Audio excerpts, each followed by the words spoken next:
देखिए, जो हजरत बल का सानिया हुआ, जो वहाँ गुस्ताखी हुई, जिसकी वजह से वहाँ उस वक्त मेरे ख्याल में 50 से ज़्यादा लोगों के खिलाफ जो है FIR ली गई, कई लोगों को डिटेन किया गया, लोगों के जज्बात जो हैं बहुत ज़्यादा हर्ट हुए उससे। तो मुझे लगता है कहीं ना कहीं उससे अटेंशन डाइवर्ट करने के लिए एक MLA की कुर्बानी, उसको कुर्बान किया गया, ताकि ये जो इतना बड़ा मसला है, यहाँ के लोगों की जो मेजॉरिटी कम्युनिटी है, उनके जज्बात को ठेस पहुंचाई, और बजाय इसके कि एक्शन होता, वक्फ बोर्ड के खिलाफ, चेयरपर्सन के खिलाफ माफी मांगते, बल्कि उल्टा लोगों को ही डिटेन किया गया, लोगों के खिलाफ केस किया गया। तो ऐसे में समझती हूँ जो महराज मलिक साहब हैं, हो सकता है उन्होंने कोई जबान की तलखी इस्तेमाल की हो, कोई ऐसे एब्यूसिव लैंग्वेज भी हो सकता है, मगर कहीं भी मतलब पब्लिक सेफ्टी एक्ट,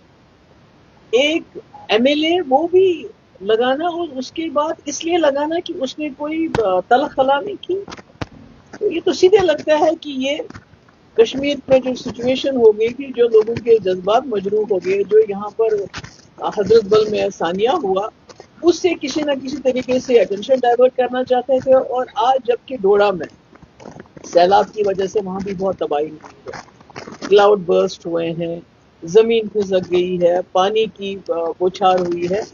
उसकी तरफ ध्यान दिया होना चाहिए, बल्कि उल्टा वहां जो MLA इसके बारे में आवाज उठाता है, बात करता है, मे बी उसे 100 इख्तिलाफ हो कि उसके तरीकेकार से, मगर एक MLA के खिलाफ PSA लगाना, उसको बंद करना, ये तो बताता है कि जम्मू कश्मीर में कानून कहाँ है। तो मेरी तो यही गुजारिश होगी LG साहब से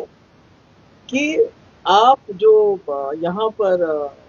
हजरत बल में जिन लोगों के खिलाफ आपने कार्रवाई की है, उसको रोक लीजिए, उनको FIR विड्रॉ कर लीजिए, और जल्द से जल्द जो MLA डोडा है